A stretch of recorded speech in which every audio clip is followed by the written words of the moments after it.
Olá, nação, eu acredito na minha geração. Estamos começando agora mais um episódio do Eu Acredito Podcast.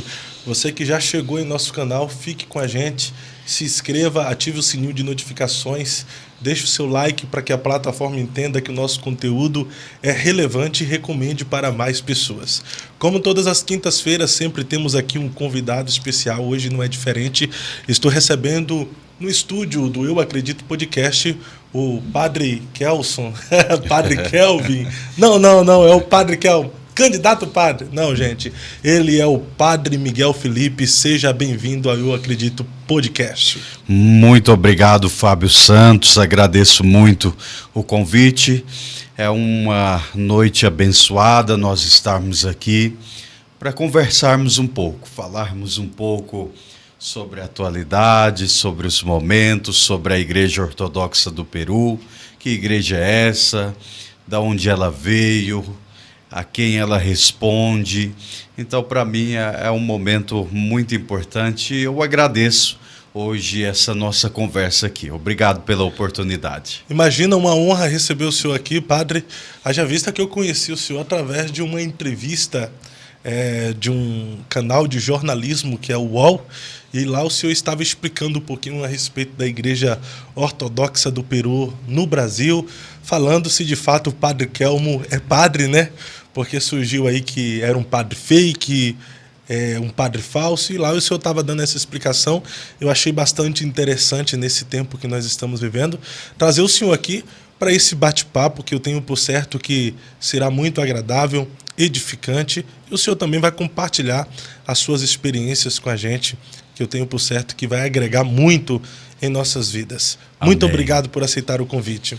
Eu que agradeço muito. É uma honra estar aqui hoje. Falando de jornalismo, falando de Padre Kelmo, repercutiu bastante quando o Padre Kelmo foi no debate no primeiro turno das eleições, agora em 2022, a Igreja Ortodoxa de Peru no Brasil, porque até então eu não a conhecia e nem tinha ouvido falar.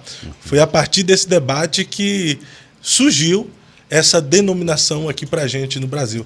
Foi uma repercussão bacana e gerou engajamento para a igreja?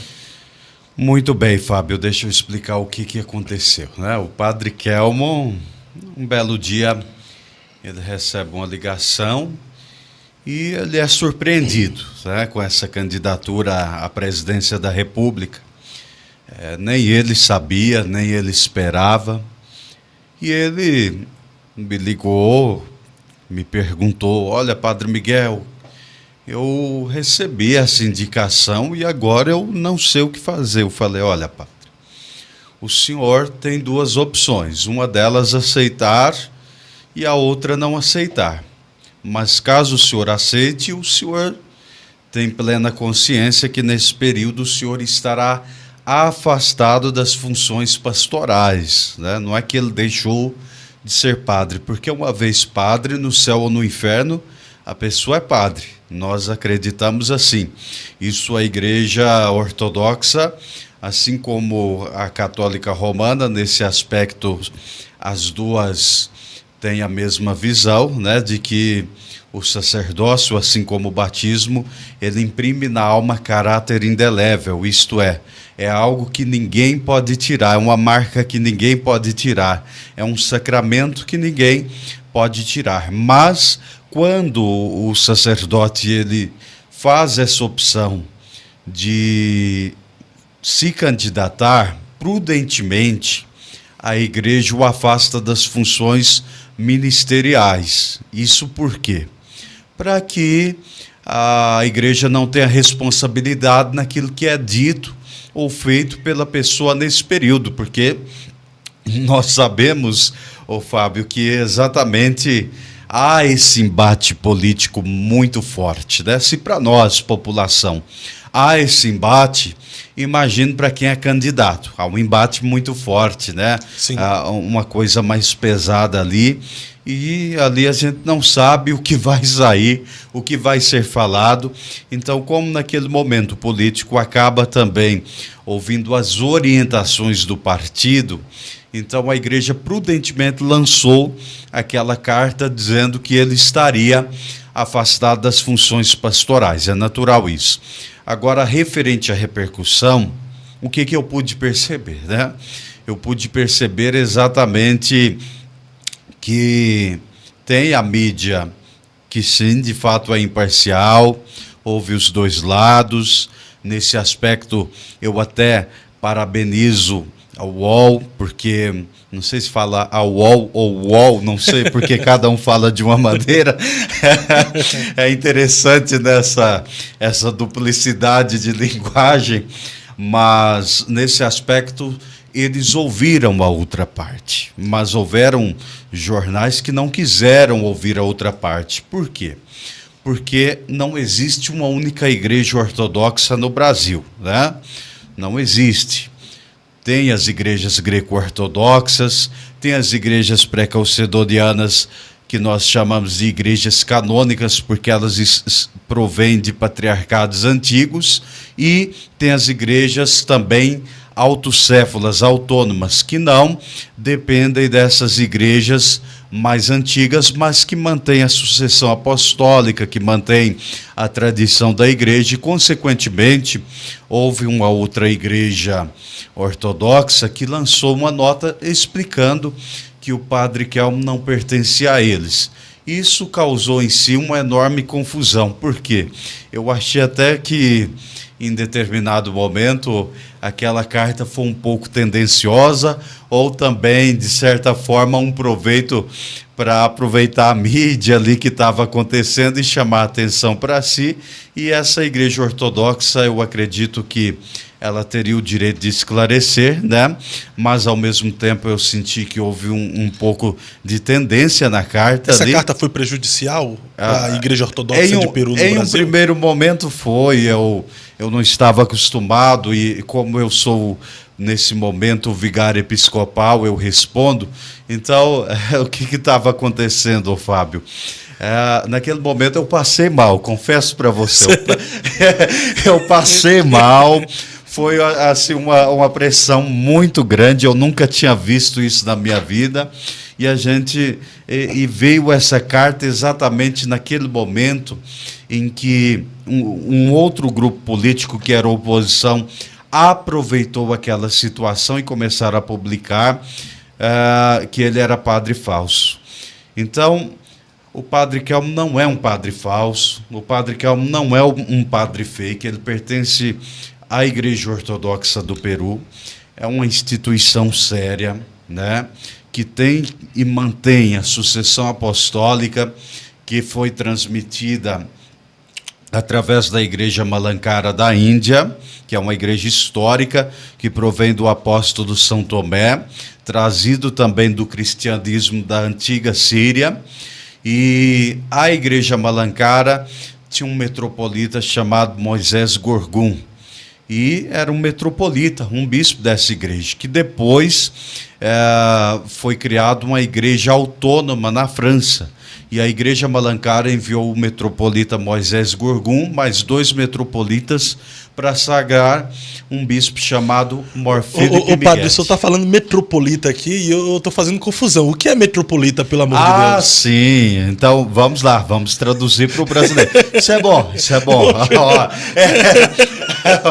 Senão o pessoal vai confundir metropolita com capital metropolitana. Né? Não, você tá aí metropolita que foi para lá, para cá, eu tô com a mente dando embaraço aqui. O que é metropolita? Vamos lá, metropolita não é metrópole, tá? Não vá confundir com capital. Mas o metropolita, ele é um arcebispo, tá? Para a Igreja Ortodoxa, os nossos arcebispos também, eles são chamados de metropolita. Então, por isso, esse nome, metropolita. As pessoas que estão acompanhando vão ficar claro, né? Uhum. Então, através do metropolita Moisés Gorgum, ou seja, o arcebispo Moisés Gorgum, transmitiu a sucessão para Mor Filipe Miguel, e Mor Filipe Miguel foi o sagrante do nosso arcebispo Mor Ángel Ernesto Mora Vidal.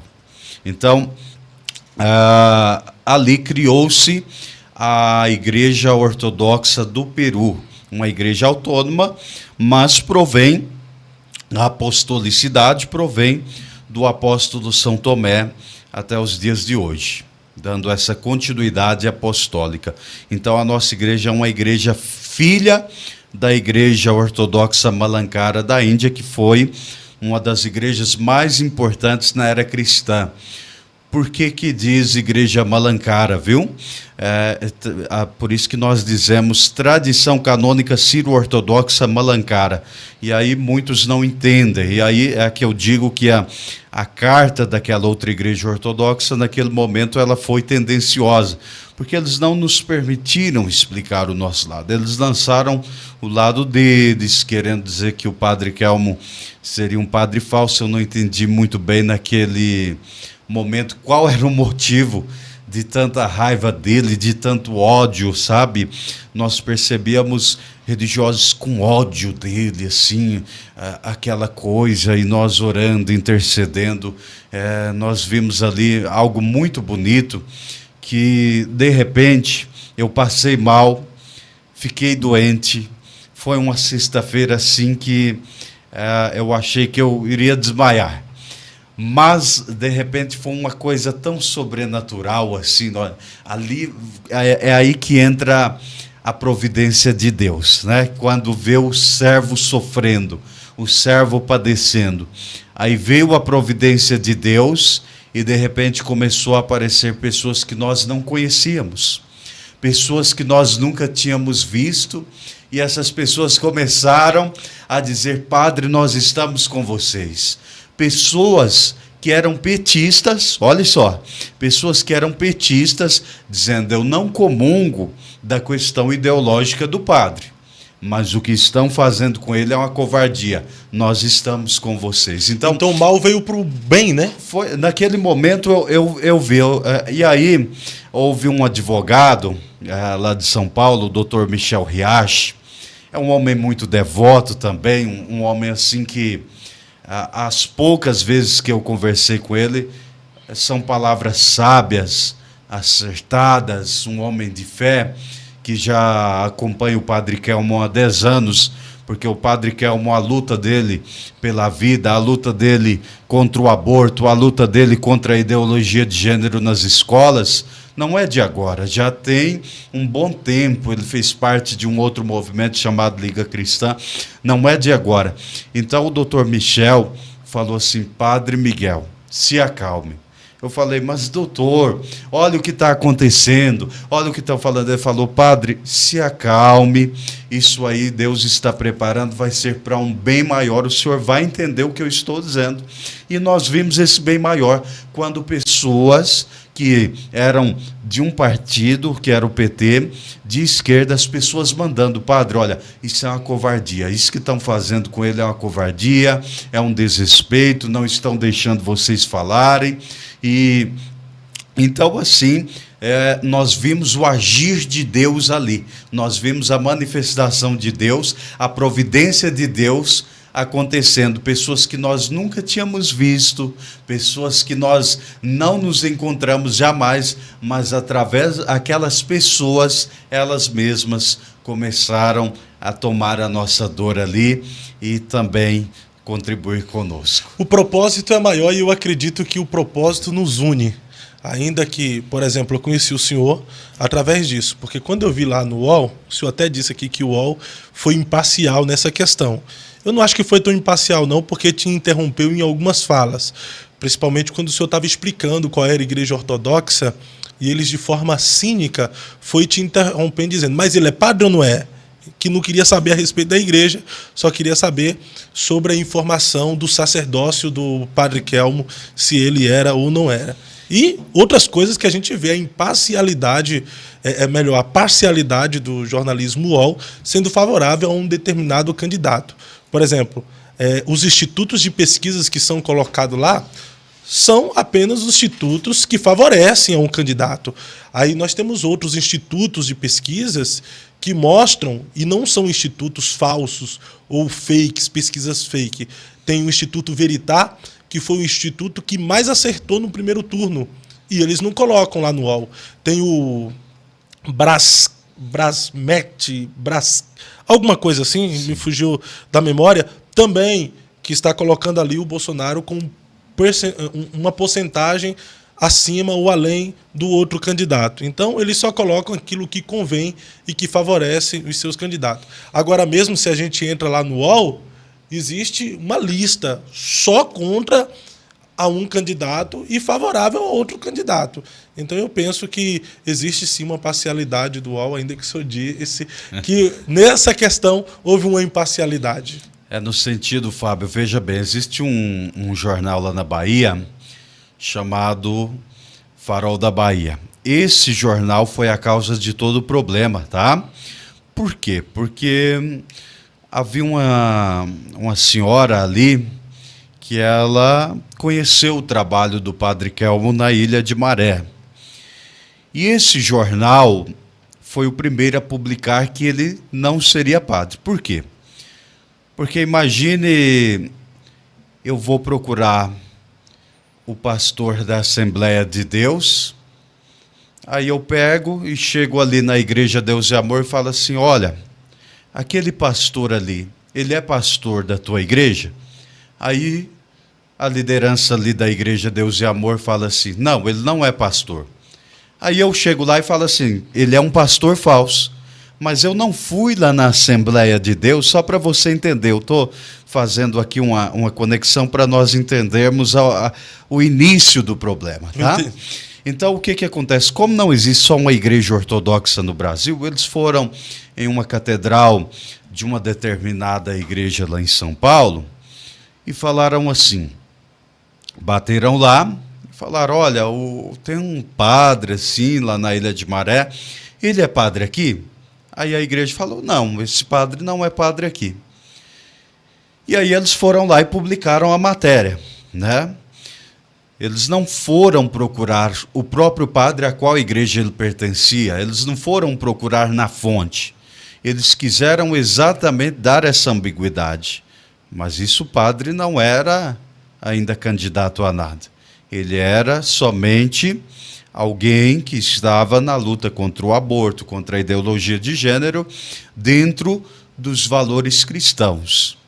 Então, esse jornal Farol da Bahia, nós conversamos com eles, nós falamos com eles, eu solicitei um direito de resposta e não nos foi dado, né? Não nos foi dado. Quando eu digo que a UOL é imparcial, eu não digo imparcial em tudo, tá? Eu digo que naquele momento eu achei justo que pelo menos eles nos deram um direito de resposta. Não tão bem como nós esperávamos, mas ainda nos deu a possibilidade de falarmos.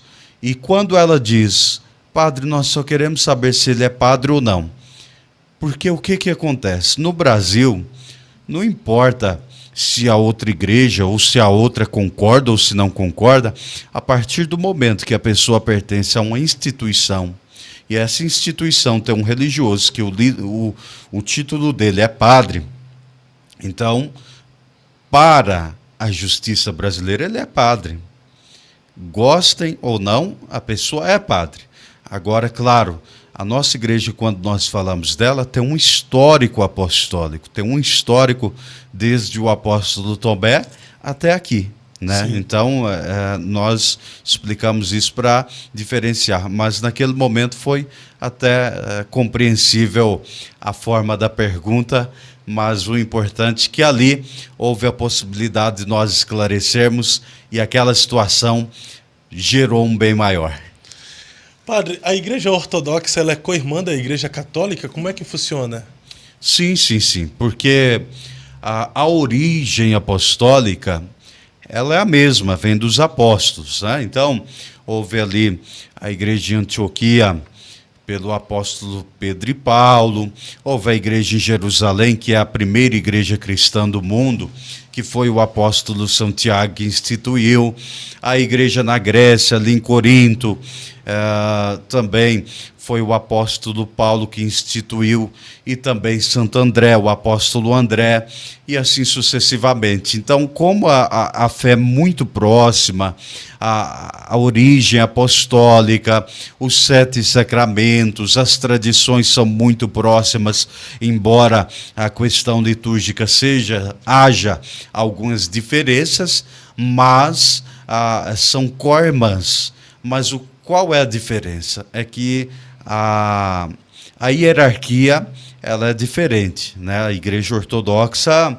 não aceita nenhum bispo, nenhum patriarca, nenhum arcebispo como um líder de todas as igrejas apostólicas. Mas o que nos une é exatamente a profissão de fé e a apostolicidade. Mas nunca na história cristã, na era dos padres, na era patrística, na era apostólica, não havia uma igreja maior do que a outra. Então a Igreja Ortodoxa entende que são iguais em direitos e deveres constituídos como Igreja Apostólica de sucessão dos Santos Apóstolos. Perfeito. Então a Igreja Ortodoxa é uma igreja co-irmã. Mas existe alguma rixa entre a Igreja Ortodoxa e a Igreja Católica Romana? Rixa, sim, no bom sentido, né? Porque sempre há divergência. Eu digo pela Igreja Protestante Evangélica, por exemplo. Eu sou da Assembleia de Deus e geralmente existe assim igrejas que acaba saindo da Assembleia de Deus, obreiros que saem e abre uma outra denominação que a gente acaba chamando de fruto de divisão. E aí fica meio que esse sentimento um pouquinho ruim de alguém que saiu e acabou dividindo e acaba falando mal do nosso ministério, mal da nossa igreja, entendeu? Acontece isso lá também? Acontece. Olha, tem grupos ortodoxos que são extremamente radicais, tá? Eu estive em um na Grécia, no ano de 2012, que era um sínodo ortodoxo, que eles são conhecidos como velhos calendaristas. E os velhos calendaristas é uma ala muito radical do cristianismo. É uma ala que eles têm jejuns muito rigorosos, costumes muito rigorosos. Nós levantávamos 3 da madrugada, tinha dias que estava 10 graus negativos e você tinha que fazer uma oração chamada metanoia, que era beijar 33 vezes o chão. Então, era toda... O senhor participou disso aí? Sim. Era um regimento assim extremo. E o mais interessante, Fábio, esse eu acho que muito brasileiro ia gostar, viu? Que no mosteiro lá que eu fiquei na Grécia não tinha horário de tomar banho. Era muito bom, Fábio. Eu conheço gente aqui no estúdio que ia amar isso aí. Ah, é? Olha só, tá vendo? 3 tentativas, né? Ai. Olha, aqui no Paraná, imagino que naquele frio rigoroso alguns deu o espírito de grego, né? Porque o espírito de grego, ele se enche uns perfumes muito forte, tinha uma pomada lá que é feita de mel de abelha muito forte, e eles passam aquilo, né? Para sumir um pouco o odor, assim, né? Disse que os melhores perfumes são franceses, né? Porque diz que os franceses não gostam muito de tomar banho. Também, né? Não gostam, é porque a Europa é muito fria realmente, né? Mas Curitiba é frio, eu não passo um dia sem tomar banho. Não é não? Comparado à Europa é frio. Comparado à Europa é Quer frio. dizer, comparado aos outros estados do Brasil, né? O Curitiba é muito frio e eu tomo banho todo dia. Eu sou de Goiás, em Goiás era 38 graus, né?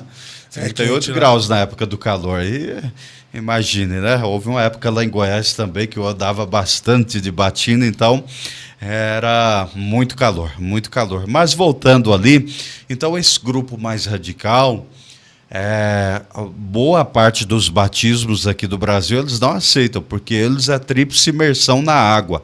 A pia batismal deles, eles mergulham o corpo todo. Então é uma série assim, de coisas.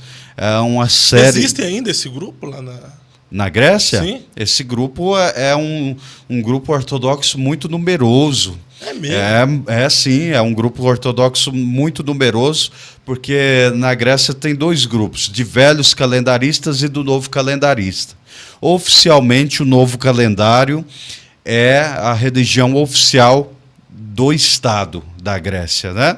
Mas os velhos calendaristas também são tidos como parte, inclusive lá o salário dos padres quem paga é o governo até hoje, né? Então é algo assim muito rigoroso, e lá sim, lá muita coisa, eles divergem mesmo da Igreja Romana. Mas a nossa igreja não. A nossa igreja lá no Peru tem uma boa relação com a Igreja Católica Romana, uma relação de ecumenismo mesmo, de muito respeito e respeitando sempre as diferenças, porque, como agora, o próprio bispo da Igreja Sírio-Ortodoxa, o Dom Titus Paulo, ele lançou uma carta polêmica, né? Essa carta deu exatamente voz à mídia esquerdista quando eles queriam falar que o padre seria um falso padre. E o doutor Michel Riacho, quando eu digo que ele é muito sábio, ele organizou uma carta muito interessante, no qual ele questiona, nesses 2000 anos, a qual igreja Nosso Senhor Jesus Cristo pertenceu. Então, não é Jesus Cristo que pertence à igreja, mas a igreja pertence a Nosso Senhor Jesus Cristo. Nós não podemos inverter esse processo. Verdade. A igreja é corpo de Cristo, ou seja, Cristo que é a cabeça. Não é a igreja a cabeça, é o Cristo. Então, a nossa direção, ô Fábio, é sempre o Cristo. E nesses 2000 anos, nunca, eu acho que nunca na história do cristianismo, após ali aquele período histórico da conversão do imperador Constantino, onde houve ali, vamos dizer assim, onde o cristianismo começou a nadar em favor da correnteza, mas agora eu vejo, com tudo que está acontecendo nas Américas, eu nunca tinha visto o cristianismo tão ameaçado, tão colocado na parede. Então nós estamos vivenciando um tempo em que eu vejo o cristianismo ameaçado. E quando alguém está ameaçado, um grupo está ameaçado e esse grupo está dividido, ele não sobrevive. Não. Mas o Cristo, ele deseja a união da sua igreja. E quando eu falo igreja, eu não estou perguntando se é ortodoxo, se é católico romano, se é a Assembleia de Deus, se é aquela igreja maravilhosa que eu fui lá, que a Michele Bolsonaro estava lá, a Abba Pai, aquela igreja, eu fiquei encantado. Fiquei encantado com aqueles louvores, aquelas orações, aquele testemunho da irmã Kelly. Eu fiquei encantado com aquilo, sabe? Então, nesse momento que nós estamos vivenciando, Fábio, o cristianismo tem que se unir. Eu penso que o propósito que nos une, ele é maior do que as divergências que nos separam. Mas falando ainda sobre essas comunidades da igreja, co-irmãs da igreja católica, o Papa, ele é responsável e fala por todas essas igrejas, não? Você diz pela igreja ortodoxa? Pela igreja ortodoxa também, não? Não, o Papa não fala por nenhuma igreja ortodoxa. Só pela romana mesmo? O Papa responde pela igreja romana e tem igrejas orientais que foram pessoas que saíram das igrejas ortodoxas e quiseram unir-se com a Igreja Católica Romana, que na nossa linguagem de ortodoxos nós chamamos uniatas, e eles chamam de igrejas orientais unidas com Roma. Então, essas comunidades sim respondem a Roma. Agora, a Igreja Ortodoxa mesmo, nenhuma tem plena unidade com Roma. As igrejas são autônomas, porque eram 12 apóstolos, né? Sim. E vamos dizer assim, eu vou dar um exemplo claro aqui do Brasil.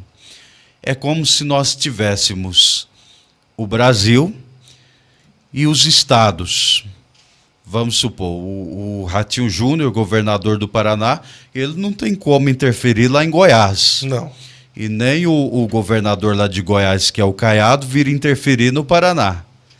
Mas a questão deles de governador são iguais, né? Como governadores, eles são iguais. Então, para a igreja ortodoxa, e isso precisa ficar muito claro, a igreja sírio-ortodoxa de Antioquia do Dom Titus Paulo não pode falar também pela nossa igreja ortodoxa do Peru. A igreja dos runs ortodoxos lá de São Paulo, que também é denominada Igreja Antioquina, também não pode falar pela Igreja Ortodoxa do Peru. Quem fala pela Igreja Ortodoxa do Peru? O arcebispo Ângelo Ernesto Moran Vidal. E no Brasil, quem fala pela igreja? Sou eu, no Perfeito. momento. Sou eu. Quando o arcebispo esteve aqui, eu brinquei com ele. Eu falei assim, arcebispo, o que o senhor pensa? Ele falou assim, o quê? Eu penso do quê? Eu falei assim, de escolher um padre meio doido assim para estar respondendo pelo senhor. Eu brinquei com ele assim dessa forma, porque eu brinco que para seguir nosso Senhor Jesus Cristo tem que ser meio louco. Tem que ser e tem que ter posicionamento. Posicionamento. E falando sobre posicionamento, é perceptível que o Papa, ele fez uma nota em relação à política no Brasil, e a nota que ele fez é de um posicionamento em um viés político. O senhor chegou a ver isso? Que até existe um candidato que está usando isso em seu minuto eleitoral na rede de televisão. O senhor acha coerente um Papa se posicionar de forma política assim no Brasil? É complicado um Papa se posicionar politicamente a respeito da política no Brasil, porque ele não está no Brasil, né? Ele está ouvindo falar o que está acontecendo no Brasil. E quando a gente ouve falar, nem sempre condiz com a realidade. Agora, veja bem, Fábio, ele falou algo referente a alguma coisa de combater o ódio. Violência, combater o ódio. Isso é muito importante. Sim. Isso é muito importante, essa fala do Papa. Nós precisamos, de fato, combater o ódio que o comunismo pratica contra a religião, como acontece na Nicarágua. Nós vimos que onde... A frase que eu mais gostei do Padre Kelmo no debate foi: onde a esquerda coloca a mão, apodrece. Isso em tudo, em tudo. Nós vemos que onde a esquerda coloca a mão, de fato apodrece. Veja bem, olha o que está acontecendo na Nicarágua. Ah, padre, mas aqui não é Nicarágua. Então, o que está acontecendo na Venezuela quando um presidente fecha mais de 138 rádios e televisões? Falando de países comunistas, né, onde não existe a liberdade religiosa e a liberdade de expressão em sua totalidade, né? Você vai pegar alguns países aí que levantam a bandeira vermelha, não existe uma liberdade religiosa. Olha a Nicarágua. Existe um ódio maior do que esse de expulsar padres, freiras, prendê-los, condená-los, atacá-los, colocá-los em prisão, colocar um bispo em prisão e dizer para ele: você não vai comer, tirar a comida do bispo. Eu acho que esse é o maior ódio que nós temos que atacar. Esse é o ódio que coloca em risco a fé. Esse é o ódio que coloca em risco os nossos valores. Esse é um ódio que coloca em risco a economia do país. Porque onde é que funcionou o comunismo, o socialismo? Onde é que isso deu certo? Em lugar nenhum. Não houve lugar em que nós vimos um resultado positivo a partir disso. Nós vimos, sim, lugares em que pessoas que às vezes vão manifestar são presas, torturadas, mortas. Então, isso não funcionou em lugar nenhum. O Papa tem razão ao falar que nós temos que combater o ódio. E não existe nada que divide mais entre eu e eles, eu e ela, nós e eles. Não existe nada que divide mais a sociedade, provoca ódio, do que o comunismo, do que a esquerda. Então nós temos que combater de fato esse ódio. Eu acho que o Papa está certo, viu? Eu concordo e comungo do seu pensamento, mas existe candidato usando essa fala do Papa como se fosse que o Papa estivesse fazendo uma propaganda eleitoral para ele. Olha, tem candidato que usa tudo, né? Uhum. Tem candidato que usa tudo. Tem candidato que ele rouba o país inteiro e depois diz que é inocente. Não existe no Brasil uma viva alma mais honesta que ele. Não, não existe, né? Se bobear na cabeça dele, ele é mais honesto que Jesus Cristo, sabe? É interessante, né? Ele é mais honesto que Jesus Cristo. Impressionante. Eu nunca vi uma coisa dessa, né? Então, nós vemos os absurdos, a mentira, uma em cima da outra. Então, veja bem, ele usa tudo em favor dele, em benefício dele. Antes, ele era a favor do aborto, agora diz que é contra. E aí, ele entra na justiça para apagar os vídeos no qual ele diz que é a favor do aborto. Ele entra na justiça para apagar os vídeos no qual ele pega e diz claramente a respeito ali de situações que ocorreram no passado. Saiu na própria... Agora o próprio Estadão, acho que deu uma acordada, saiu outro dia uma reportagem, não sei se foi ontem ou anteontem, no qual eles mesmos dizem que é preocupante porque ele, além de querer silenciar os opositores, agora ele quer silenciar a si próprio. Como assim silenciar a si próprio? Porque ele falou e disse que não falou. Então é um absurdo isso. E é natural que uma fala como essa do Papa, que provavelmente, eu imagino, eu vou tentar acreditar assim, que o Papa Francisco não tenha falado na intenção de interferir nas eleições do Brasil. Eu vou tentar acreditar dessa forma, porque nós precisamos, sim, de um posicionamento do Papa mais rigoroso, mais contundente, em favor do que está acontecendo na Argentina. Que o socialismo entrou, a população está passando fome, está na miséria, muitos já estão correndo para o Brasil, outros já estão sendo impedidos de sair do país. E o que o governo na Argentina prometia? Picanha. Verdade. Entendeu? Prometia picanha. Prometia que eles iriam viver o paraíso. E de repente não, de repente... na pandemia eles colocaram todo mundo em casa, como alguns queriam fazer no Brasil.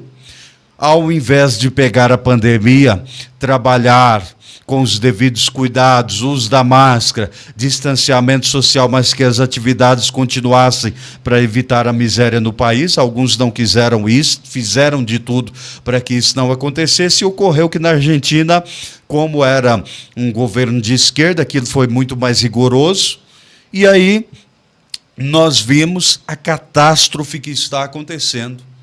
Então o Papa precisa falar sobre isso, o Papa precisa intervir mais sobre o que está acontecendo na Nicarágua, porque ele, como um líder, nós sabemos que no Ocidente a Igreja Católica Romana é referência, o Papa tem voz, o Papa tem poder para intervir nesses absurdos, nessas catástrofes que está acontecendo ali na Nicarágua, por exemplo. Nós estamos vendo uma omissão muito grande. Precisa haver mais radicalismo nessas falas quando religiosos são expulsos daquele país. Padres, freiras, pastores, pessoas estão sendo expulsas simplesmente por acreditar em Deus.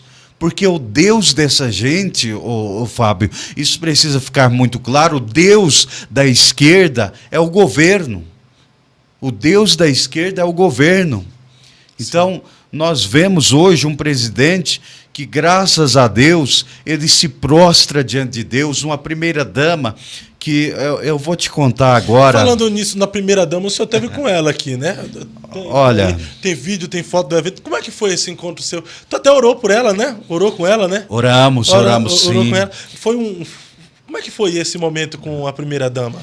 Eu me senti muito honrado, porque eu não esperava, né? Eu queria, de fato, estar lá, e eu não sabia do evento. Foi um evento, eu não sei se foi feito às pressas, de repente eu vi Michele Bolsonaro em Curitiba, eu falei com o Padre Kelmo, falei, padre, eu liguei lá, eu queria ir realmente sentar lá e participar. Falei assim, Padre Kelmo, a Michele Bolsonaro vai estar aí, e eu entrei em contato com a organização e já está lotado. E eu gostaria de ir com mais um pessoal aqui, tem outro pessoal que gostaria de ir comigo e tal. E nós fomos, o Padre Kelmo falou assim, Padre Miguel, vou ver aqui. Tenha calma que eu vou ver, estou em viagem, vou verificar isso. E aí ele entrou em contato com o pessoal aqui, E o pessoal muito atencioso com ele e tudo. E, de repente, ele falou assim: padre, o senhor vá e provavelmente, conversei aqui com a deputada Aline Sleudes, provavelmente o senhor será convidado a estar lá do lado da primeira-dama. Aí eu falei assim: olha, padre, isso não é necessário. Ele: não, mas é importante, porque nós precisamos de padres também que estejam com o presidente, de padres também que estejam defendendo os valores cristãos, porque parece que boa parte dos padres ainda estão cegos. Aí eu falei: não, tudo bem. E cheguei lá e, de repente, nós pegamos um acidente. Eu fiquei até meio apavorado, porque aí chega aquela coisa, polícia, tudo, eles fecham portões, ninguém entra e ninguém sai. Mas, graças a Deus, nós conseguimos entrar. De repente, me chamou ali para estar do lado dela. E olha, Fábio, quando eu cheguei ali, eu fui para pegar na mão dela. Eu te digo uma coisa: poucas vezes eu senti a presença de Deus tão forte. Essa mulher, essa primeira-dama do Brasil, ela tem assim, sabe, é incrível a unção que essa mulher carrega, a presença do Espírito Santo, você sente. Não é uma coisa forçada, é uma coisa natural. Você chega e você sente nela a força, a presença do Espírito Santo. Foi o que eu senti naquele momento, viu? Ela é cheia do Espírito Santo, isso é inegável, né? E tentam de todas as formas.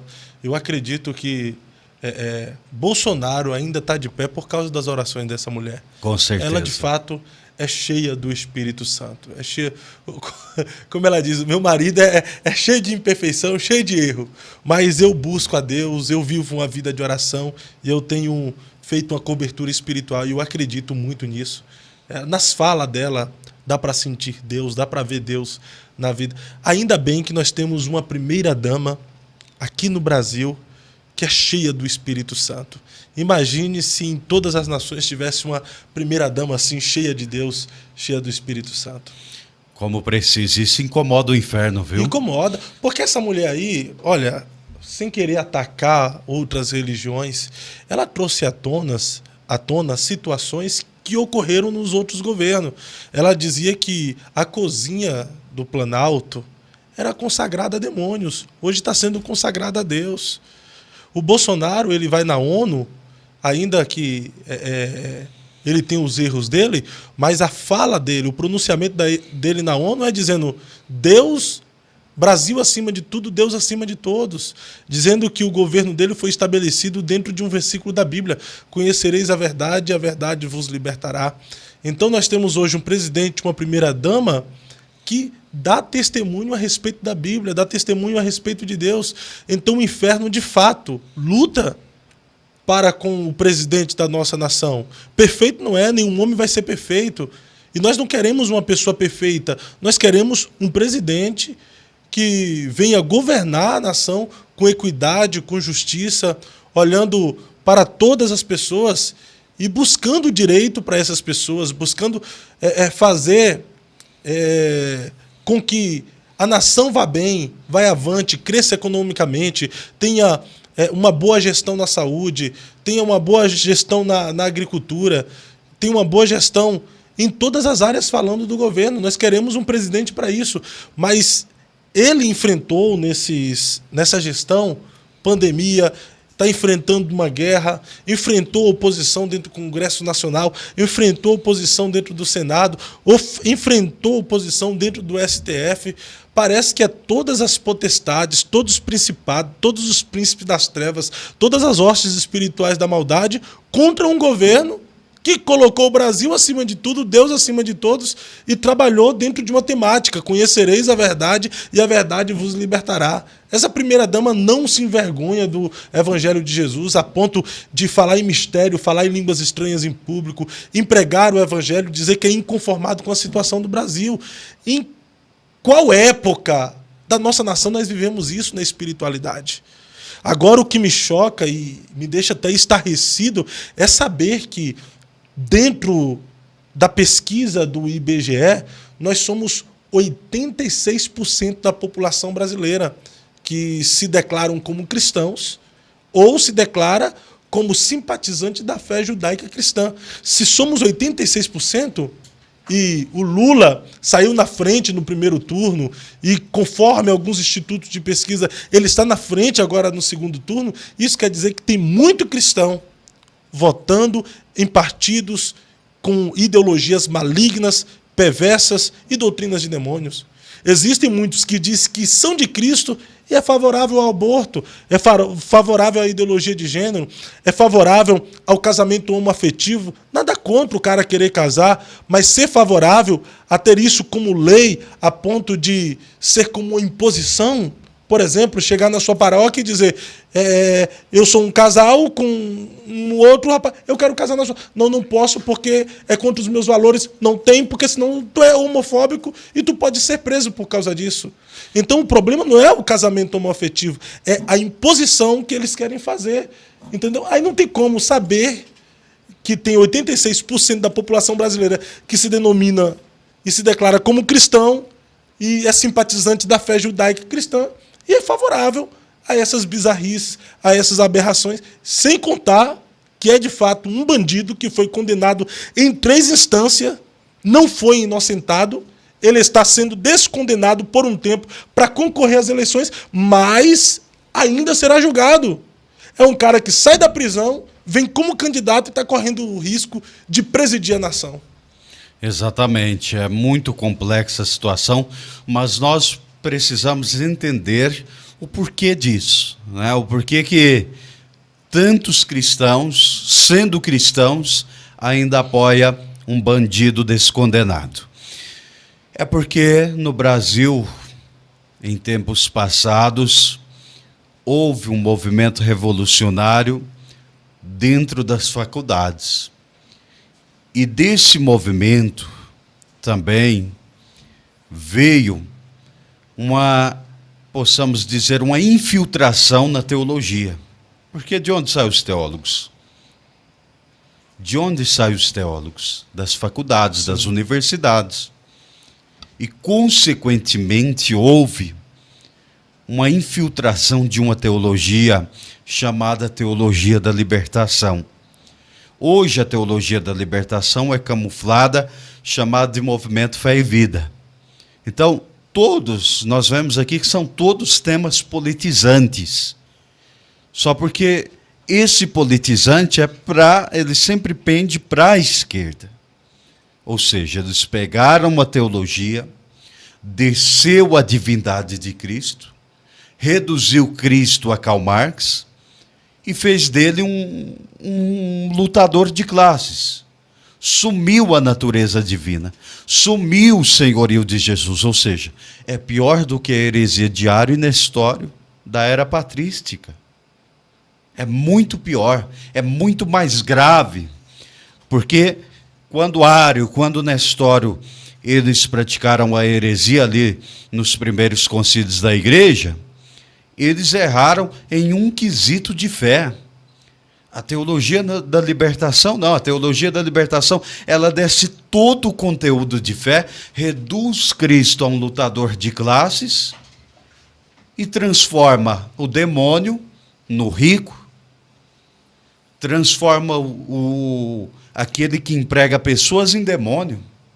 Então nós vemos o absurdo, a gravidade que isso comete.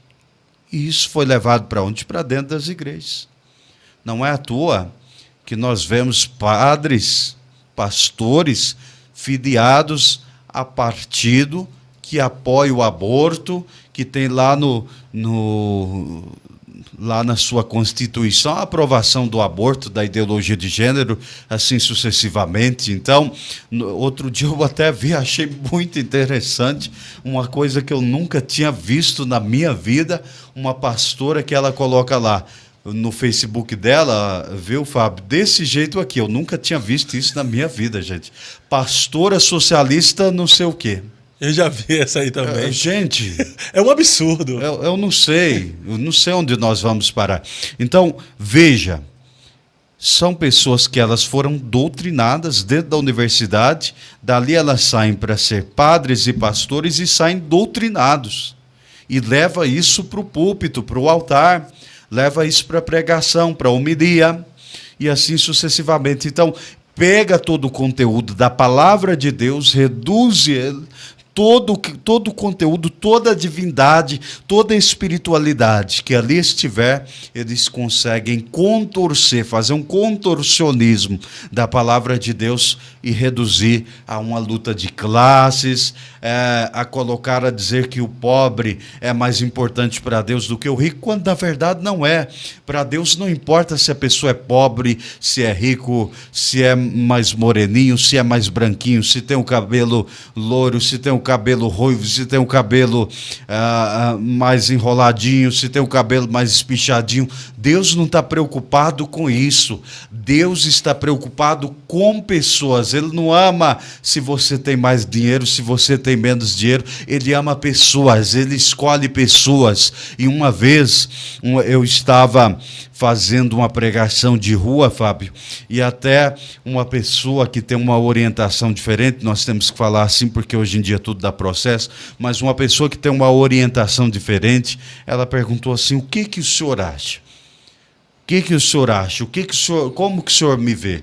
Eu falei assim: olha, eu não vejo o teu pecado, eu vejo uma pessoa em você, uma pessoa que o Cristo quer mudar, uma pessoa que o Cristo quer trabalhar. O Cristo, ele te quer da forma que está, mas claro, o Pai sempre quer o Filho, mas como o Pai quer o bem do Filho, ele quer purificar o Filho, porque pecador todos nós somos. Todos os dias nós pecamos em alguma área da nossa vida. Por isso que todos os dias nós precisamos do perdão de Deus, e Deus não faz distinção de pessoa de jeito nenhum. Deus, ele quer transformar todos os seus filhos. Então, quem coloca uma pessoa contra a outra é o diabo. Quem divide é o diabo. E onde que o diabo se manifesta? No comunismo. Porque o comunismo destrói a divindade de Cristo, diz que o diabo não existe e coloca como sendo o demônio o rico ou o empresário. Isso é gravíssimo. Isso é uma distorção da palavra. Não. Cristo, ele nos ama. Cristo, ele nos quer unidos. Quem divide é o demônio. E nós sabemos que as ideologias de esquerdas são malignas, são demoníacas. Veja o que aconteceu na década de 1930, não me recordo agora se foi 30 ou 39, o que aconteceu com a Polônia. Olha o que aconteceu com a Polônia. Ah, padre, mas isso foi lá atrás. Gente, a ideologia, a mentalidade é a mesma, a época mudou, mas quando nós olhamos o discurso de um certo candidato, parece que nós voltamos lá em 1900, porque ele está ali, ele está dizendo que existe um neofascismo, que existe... E aí é tão interessante que eles criaram um termo pejorativo para os conservadores, para os cristãos, chamam de bolsonarista. O bolsomínio. Nós não somos bolsonaristas, nós somos cristãos, nós temos valores e, olhando lados, nós sabemos quem está mais próximo de nós. Então, em 39 ali, haviam duas nações tomadas pela esquerda. Uma que era a Alemanha, por Hitler. Essa nação foi tomada, assassinou judeus, assassinou cristãos também, que se posicionaram contra o Estado naquele momento. Havia também ali a União Soviética, e as duas estavam juntas. Coincidentemente, as duas brigaram, descumpriram acordos. E quem que sofreu? Quem que foi esmagado? Inocentes. Inocentes. A Polônia foi esmagada. É por isso que eu encontrei no Clamor pela Pátria uma freira velhinha alemã. Eu acho que ela devia ter uns 80 ou 90 anos. Mas ela estava ali com a bandeirinha do Brasil, com a bandeira de Israel, uma freira alemã. E aí ela me dizia: eu sei as dores do comunismo. Eu não quero isso para o Brasil. Ela é alemã, que fala com um sotaque muito difícil de compreender. Sim. Mas ela disse, eu não quero isso para o Brasil. É por isso que eu estou aqui. Eu estou aqui também nesse clamor. E olha que interessante, o clamor era evangélico. E tinha lá uma freira e um padre. Uma freira católica romana e um padre ortodoxo. Então, por falta de um, tinha dois. Um de cada lado, né? Então, veja, Fábio, como é grave. O senhor acha que, de fato, nós podemos viver um comunismo aqui no Brasil? Com certeza. Isso estava sendo preparado. Isso estava sendo preparado pelo PT. Ah, mas espera aí. Eles tiveram 16 anos do poder, então por que não fizeram? Espera aí. Eles iam fazer. Mas eles precisavam de 30 anos. Porque eles não queriam, eles sabiam que o Brasil ainda tem um povo cristão que sabe o que está falando, um povo cristão que entende os acontecimentos, que naquele momento não iria permitir.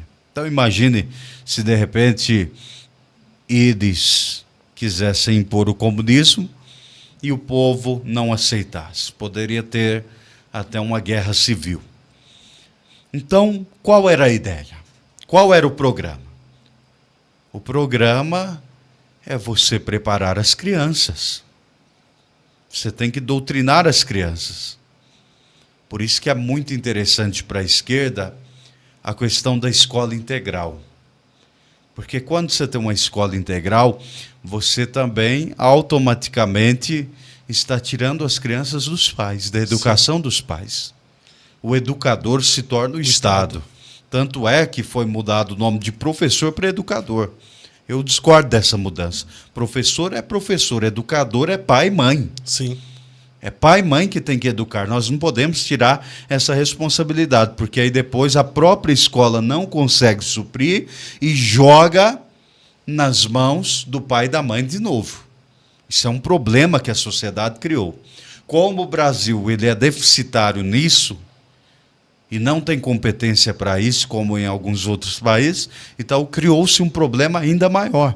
Mas automaticamente, gerando uma crise na estrutura da família, você vai colocar o Estado como alguém que tem a capacidade para resolver isso. Espera aí, não, a instituição família está falida. Ah, não, nós temos aqui a solução. Se a família está falida, o Estado resolve.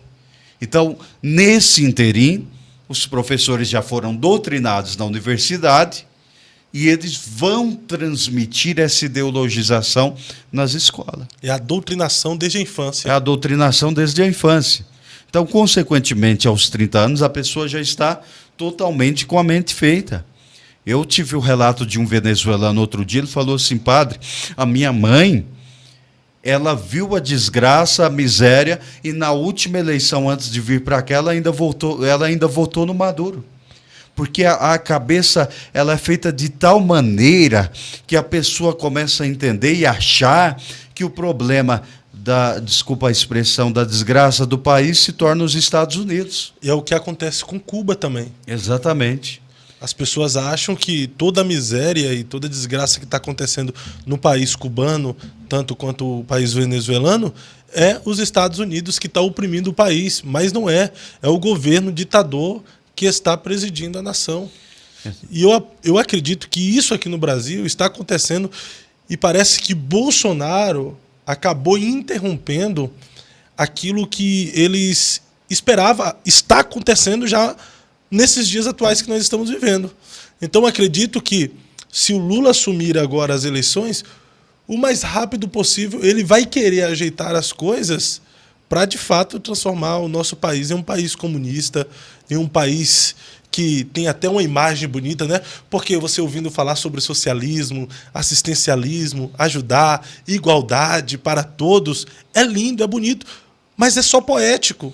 É poético, né? Então, o que acontece? Na Venezuela, eu conversei com uma venezuelana outro dia, eu falei, quanto tempo que foi? Ela disse, 2 anos. Então, caso seja eleito o Lula, eu imagino que agora ele não vai perder a oportunidade. Ele vai fazer o mais rápido possível. Isso é muito grave, muito perigoso para nós. Então, veja bem, aconteceu na Venezuela, aconteceu na Nicarágua e pode acontecer sim no Brasil. Houve uma corrupção muito grande e, consequentemente, gerou toda uma situação. A Dilma não conseguiu, naquele momento, segurar a governabilidade, foi impeachmentada e ali propiciou uma oportunidade para a esquerda fazer.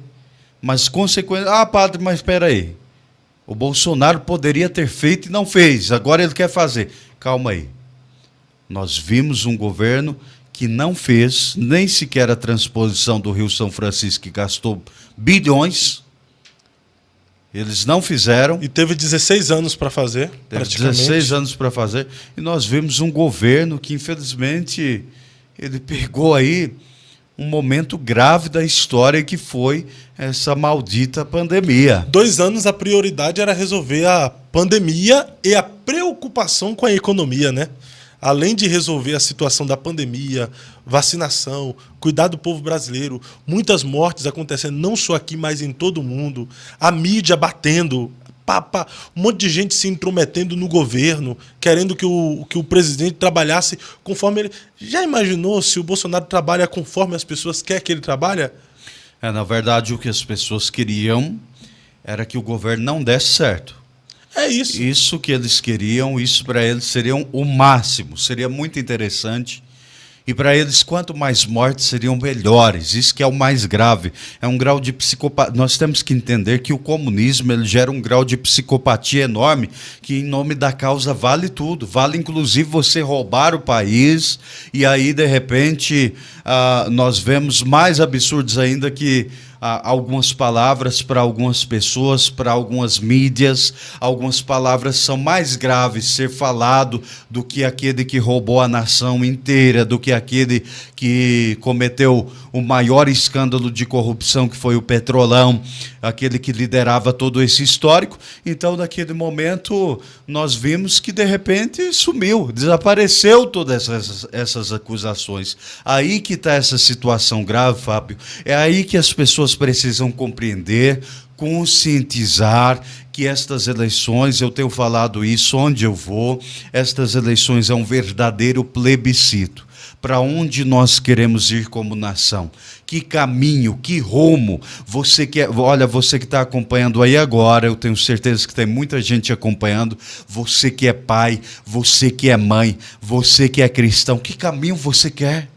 Que caminho, que futuro você quer para os seus filhos?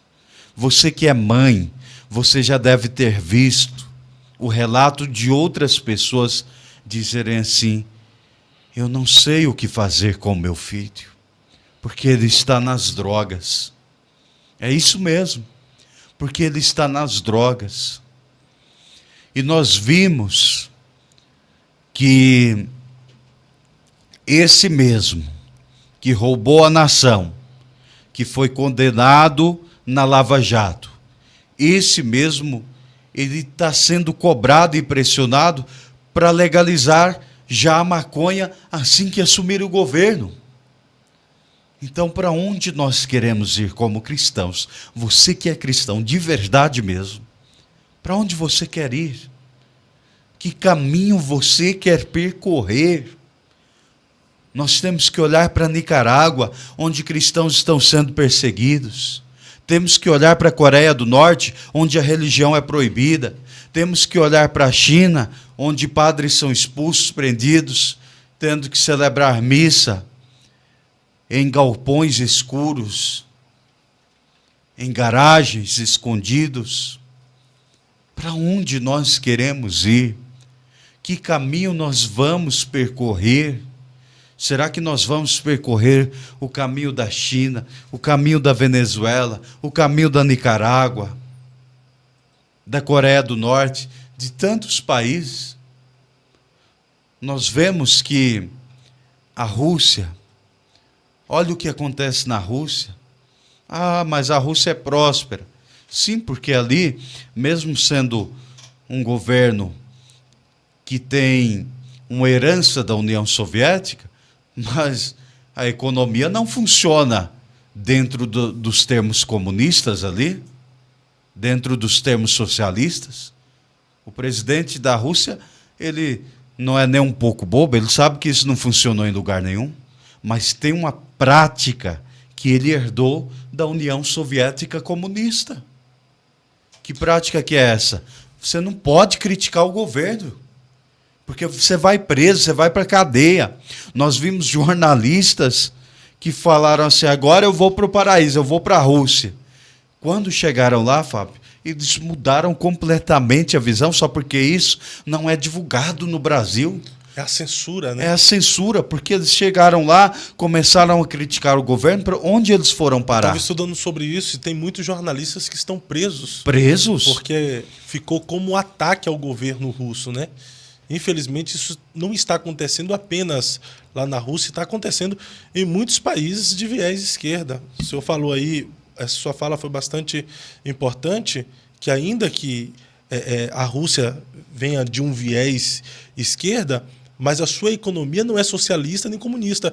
É igual à Noruega. A Noruega também, ainda que seja um governante de esquerda, mas a sua economia não está baseada no comunismo ou no socialismo. Está baseado dentro do capitalismo, porque eles sabem que o comunismo e o socialismo, também na Finlândia, ainda que seja de um viés esquerdo, mas eles não são socialistas nem comunistas, economicamente falando, porque não deu certo em lugar nenhum. E o que nós vemos no Brasil, mais grave, é que nós não sabemos agora, a oposição do presidente Bolsonaro, nós não sabemos até agora que economia eles querem adotar. Não sabemos sequer quem serão os ministros de governo. Olha só a gravidade da situação. Como é que nós vamos dar um tiro no escuro, gente? O plano de governo dele está incompleto. Nós temos apenas uma prévia. Votar no Lula, de fato, é dar um tiro no escuro. E ele mesmo disse que não vai revelar quem serão os ministros, porque senão ele perde voto. Então, qual que é a preocupação? Ganhar voto. Não tem clareza. Nós não sabemos quem serão. Será que não é aqueles que foram presos? Será que não é um deles que vão voltar lá para continuar acabando com o Brasil, assaltando a nossa nação? Nós não merecemos isso. A gente precisa pensar. Nós não merecemos. Vamos pensar, né, um pouquinho. Vamos fazer aqui uma retrospectiva a respeito de quem trabalhou com o Lula e a respeito de quem trabalhou com o Bolsonaro, que é o atual governo. Vamos lá. A Damares, que trabalhou como ministra dos Direitos Humanos e do Direito da Mulher, eleita senadora, foi a primeira senadora eleita do Brasil agora em 2022 em Brasília. Osmar Terra foi eleito a deputado federal. Sérgio Moro, eleito a senador. Marcos Pontes, eleito senador. Rogério Marinho, eleito senador. Tereza Cristina, eleita senadora. General Pazuello, eleito deputado federal. Ricardo Salles, eleito deputado federal. Marco Álvaro Antônio, eleito a deputado federal. Onyx Lorenzoni foi para o segundo turno no Rio Grande do Sul, contrariando os institutos de pesquisa. Ele foi para o segundo turno ganhando do outro candidato lá, que é o Eduardo Leite. Tarcísio de Freitas, contrariando os institutos de pesquisa em São Paulo, está no segundo turno e é bem provável que seja o governador de São Paulo. Observação, todos esses aqui são ex-ministros que trabalhou com o Bolsonaro. Agora vamos para Lula, o ex-governo de Lula. Antônio Palocci, preso. José Disseu, preso. José Genuíno, preso. Antônio Vacari Neto, preso. Nestor Severo, preso. Delúbio Soares, preso. Renato Duque, preso. Jorge Zelada está preso. Paulo Roberto Costa, preso. João Vacari, preso. Paulo Ferreira, preso. Paulo Bernardo, preso. Cândido Vacareza, preso. Delcídio do Amaral, preso. Pedro Barusco, preso. André Vargas, preso. Aldemir Bendini, preso. Wagner Pinheiro, preso. Otton Silva, preso. Lula foi preso. Dilma, impeachment.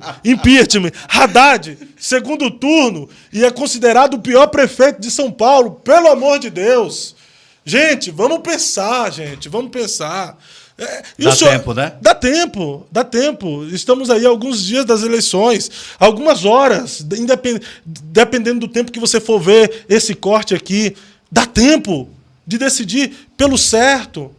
Cara, para pensar o quanto o Bolsonaro está sendo perseguido. A mídia todo dia batendo no cara, chamando o cara de canibal, pedófilo, chamando o cara de genocida, chama o cara de inúmeros adjetivos negativos, de forma apelativa.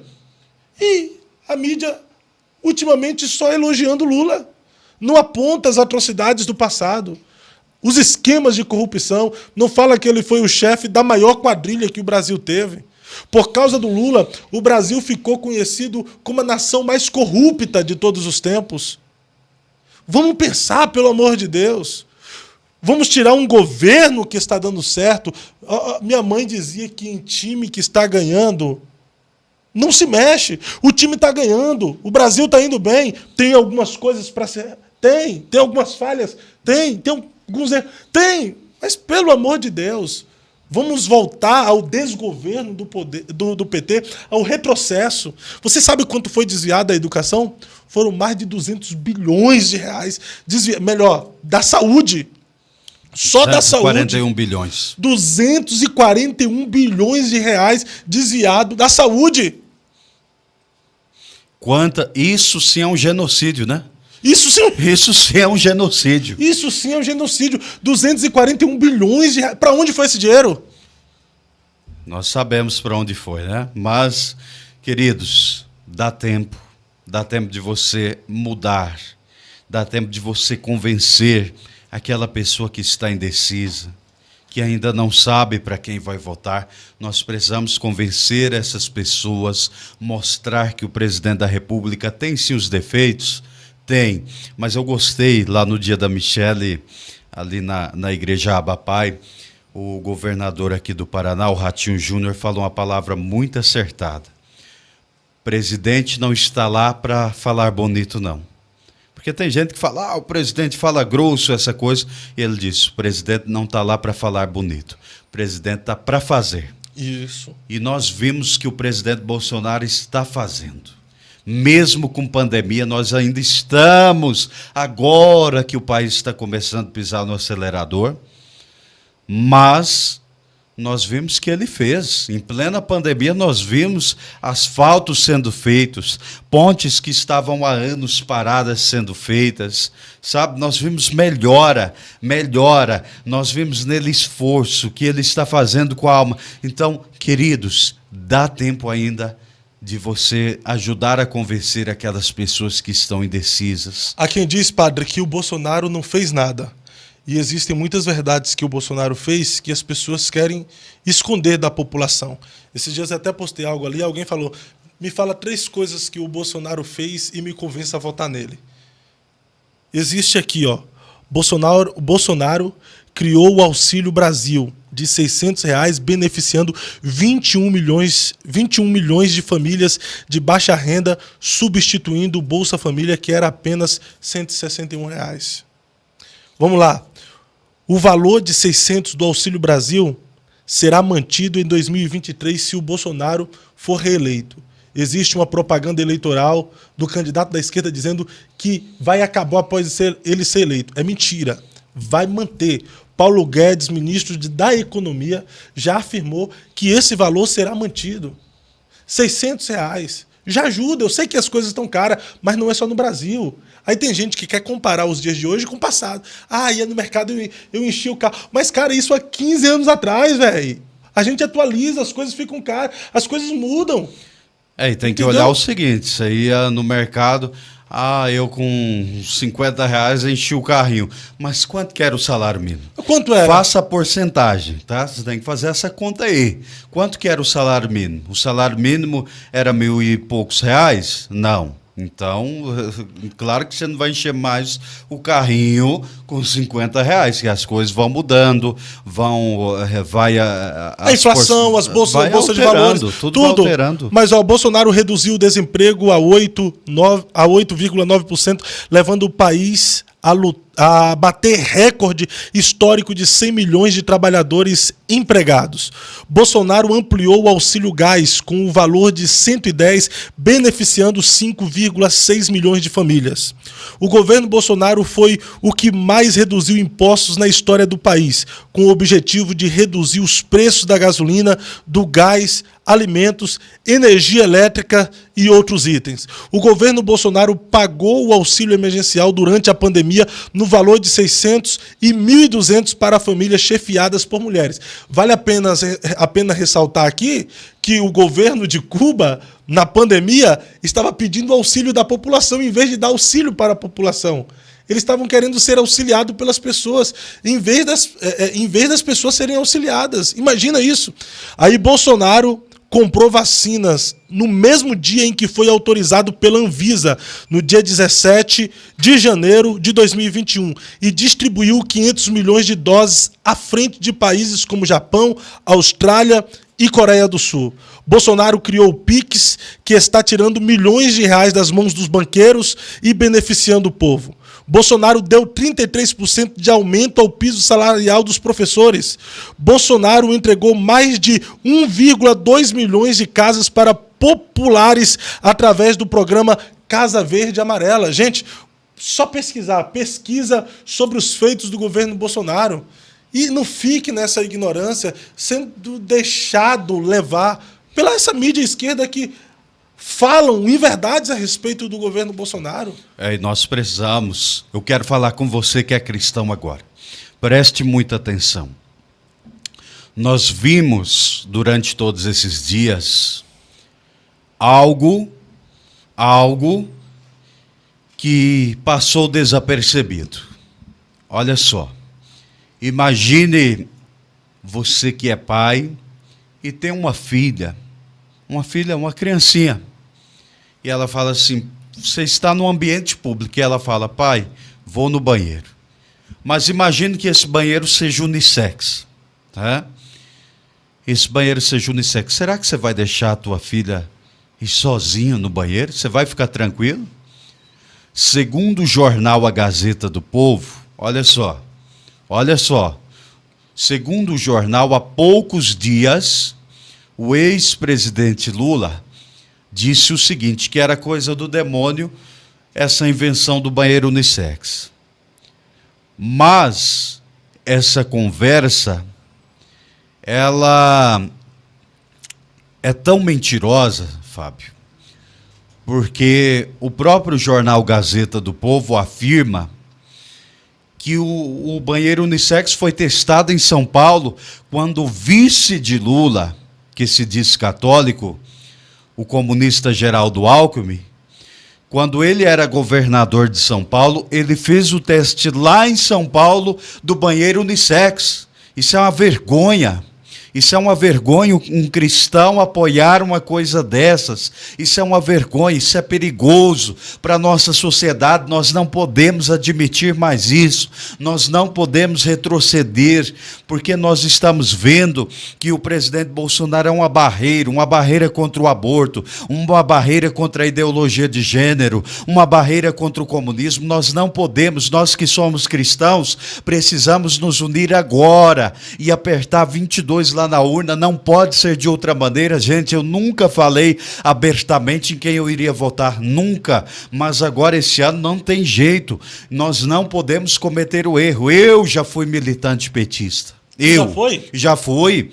Eu já fui na marcha dos excluídos, homem de Deus. Foi liberto? Fui liberto em nome de Jesus. Está queimado, amarrado e destruído. Eu estou convertendo até o Léo aqui a votar no Bolsonaro. Você sabe o que é a marcha do excluído, não? Por quê? Excluído é aquela pessoa que se auto-exclui. A pessoa se auto-exclui. Ao grito dos excluídos. Quem que é o excluído? A pessoa é pobre, ela acha que ela é excluída. Excluído do quê, meu Deus do céu? Excluída do quê? Em qualquer lugar que entra o pobre, entra o rico, entra qualquer um. Quem se exclui são pessoas. Quem divide são sistemas. Sistemas corruptos. Sistemas que foram acostumados a fazer troca daqui, troca dali, troca de cargo, troca disso, troca aquilo. E o presidente Bolsonaro acabou com isso. O presidente Bolsonaro acabou com a velha política. Com a mamata, né? Com a mamata. E eles estão assim, com aquela sede, né? A sede de voltar ao poder. É por isso que os artistas estão tudo favorável a outro governo, porque estão com saudade de mamar novamente na teta do governo. E o Bolsonaro acabou com a Lei Rouanet, destinando apenas um pouco de dinheiro, um pouco assim, entre aspas, para a cultura, mas de fato para aqueles artistas que merecem.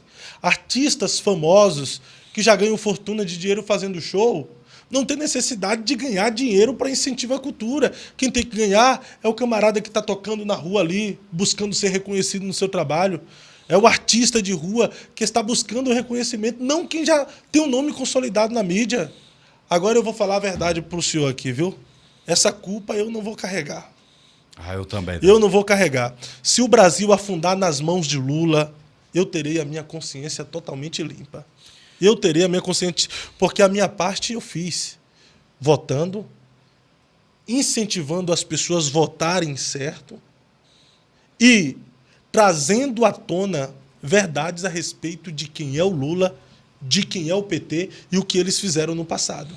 Eu temo, sim, pela minha família e pelos meus filhos.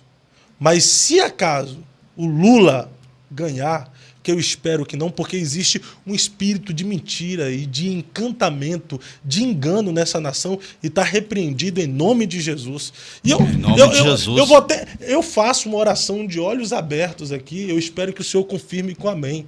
Quando a maioria da população forem votar, chegar lá na urna, haverá um choque na sua consciência. Em nome de Jesus. Um choque de realidade. Não vão votar no Lula. Eles podem fraudar, eles podem manipular, eles podem fazer o que quiser, mas na hora lá, eles vão votar certo e o nome de Jesus vai continuar sendo glorificado nessa nação. Agora, Fábio, aproveitando esse puxado que você entrou numa parte espiritual, e eu, como sou padre exorcista, eu vou entrar também nesse campo espiritual agora. Posso? Oxi, posso? Fique à vontade. Eu só temo...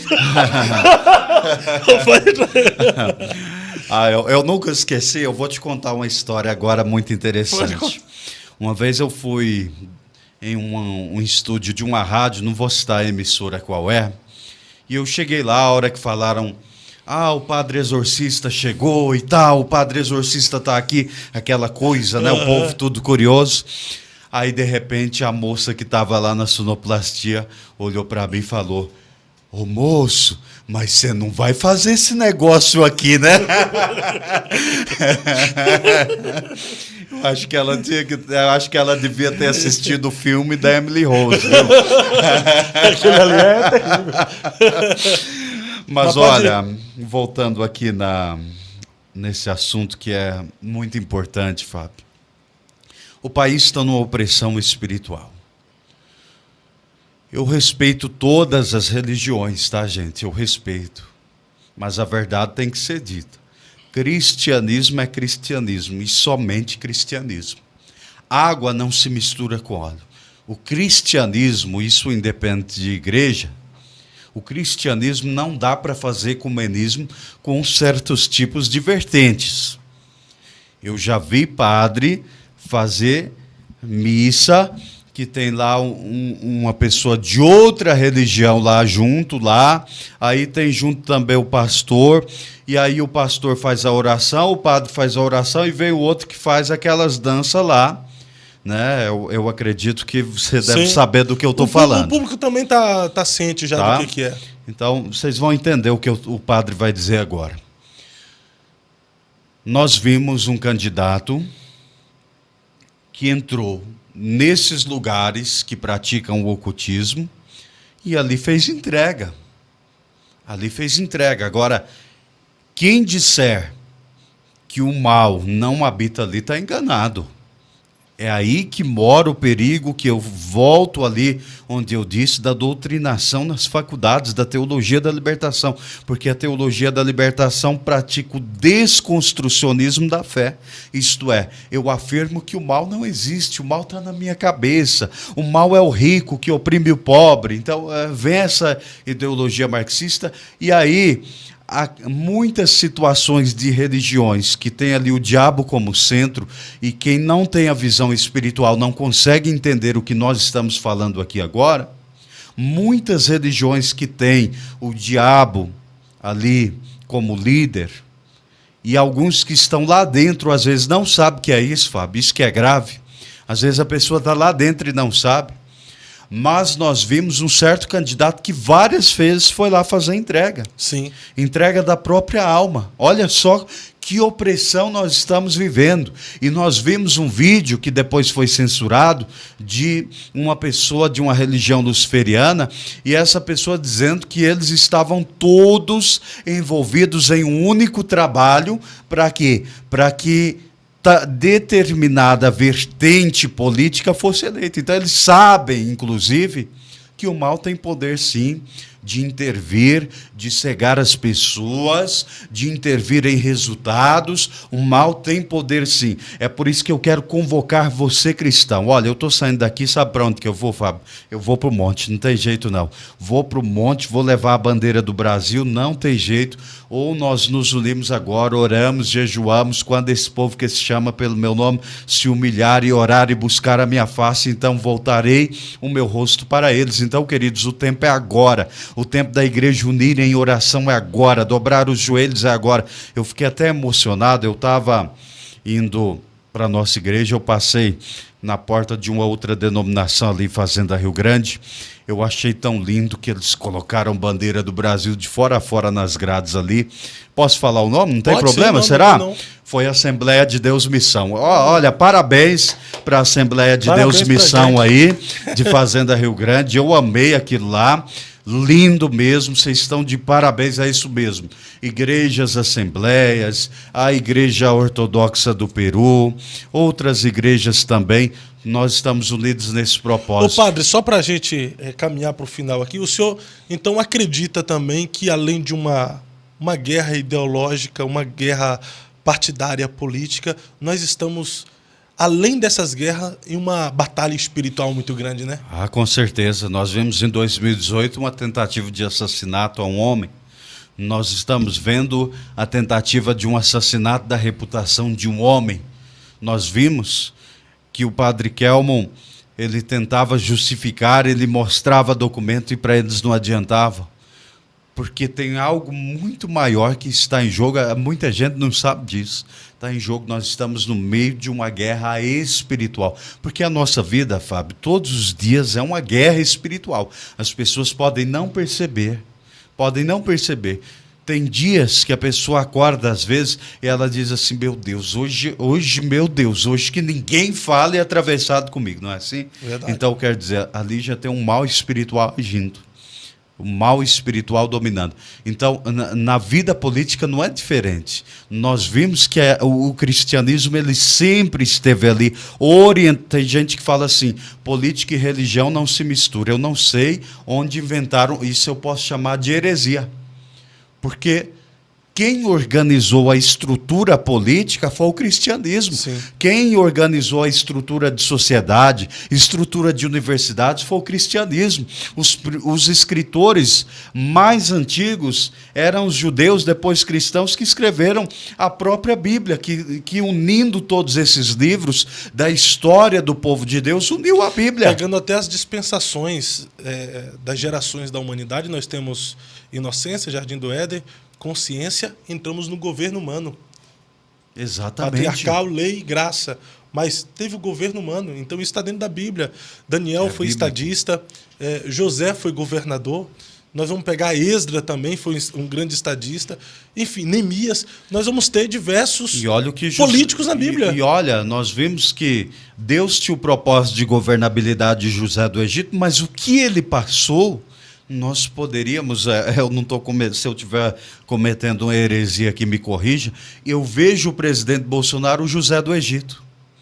o homem sendo atacado, um homem com uma dificuldade, uma opressão para ele não estar ali no governo. Então, nós vemos que aquilo que aconteceu no passado, a ação do mal no passado, ela não alterou, ela continua acontecendo. Agora, cabe a nós cristãos entendermos esses desígnios, entendermos esses mistérios que há no mundo espiritual, que muitos podem negar. Muitos não conseguem ter essa visão, porque tem uma visão muito materialista, com esse século em que o marxismo tomou conta, o granchismo e muitas outras ideologias, nós vimos uma redução da visão espiritual. Querido irmão, querida irmã, você que está tendo essa oportunidade de assistir, não perca a visão espiritual da tua fé. Não perca a visão espiritual da palavra de Deus. Não perca a tua visão espiritual da tua comunhão com Deus. Porque quando você entender isso, você vai entender também que domingo o teu voto vai fazer a diferença não somente na nossa vida material. Porque às vezes as pessoas estão aí trocando a dignidade por uma promessa de picanha e cerveja, gente. Isso, veja que quem ofereceu tudo foi o inimigo e entregou o inferno. Assim a esquerda, assim é o comunismo. Não caia nessas conversas, porque da minha experiência com Deus, nós estamos vivendo um momento espiritual mais sério na história do Brasil até hoje. Infelizmente, no Jardim do Éden, Adão e Eva foram enganados por causa de uma maçã. E nós estamos vendo a nossa população hoje sendo enganada por causa de um churrasquinho. Sem falar de política, vamos falar de relógio. Quando o ponteiro é direcionado para a esquerda, é atraso. Mas quando o ponteiro é direcionado pela direita, você sabe que está indo avante, está indo adiante. Este é o momento de nós escolhermos um lado. Vamos só pontuar isso aqui. Quem é pró-aborto, vota em quem? Quem é pró-as-drogas, vota em quem?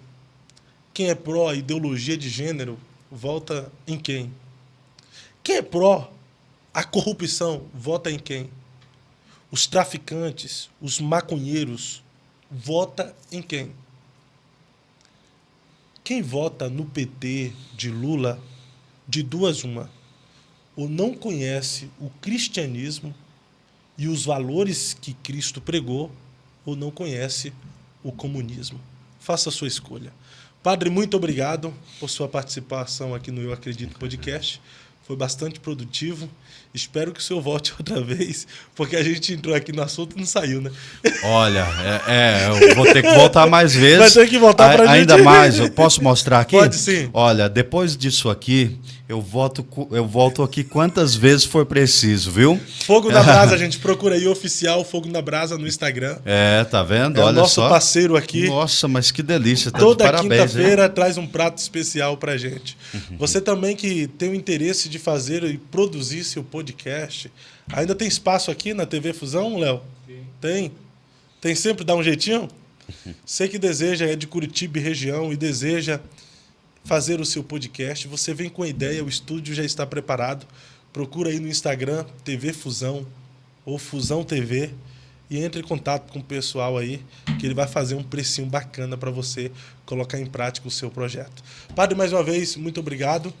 Nós vamos nessa e, se Deus quiser, voltamos na quinta-feira que vem. Eu já estou esgotado, sabe? Eu estou esgotado emocionalmente. Eu vou dar um recado aqui pro Bolsonaro. Olha só.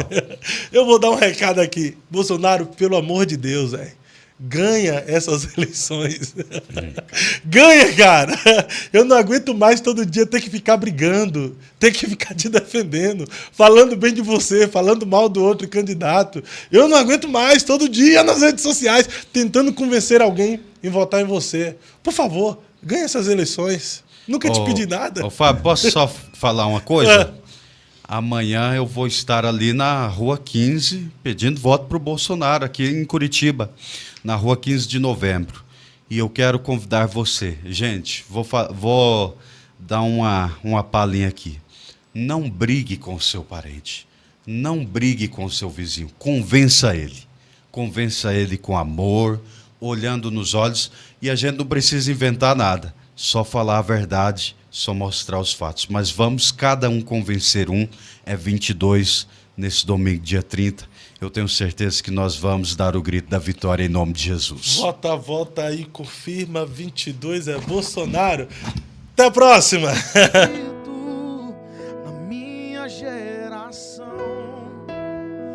fui escolhido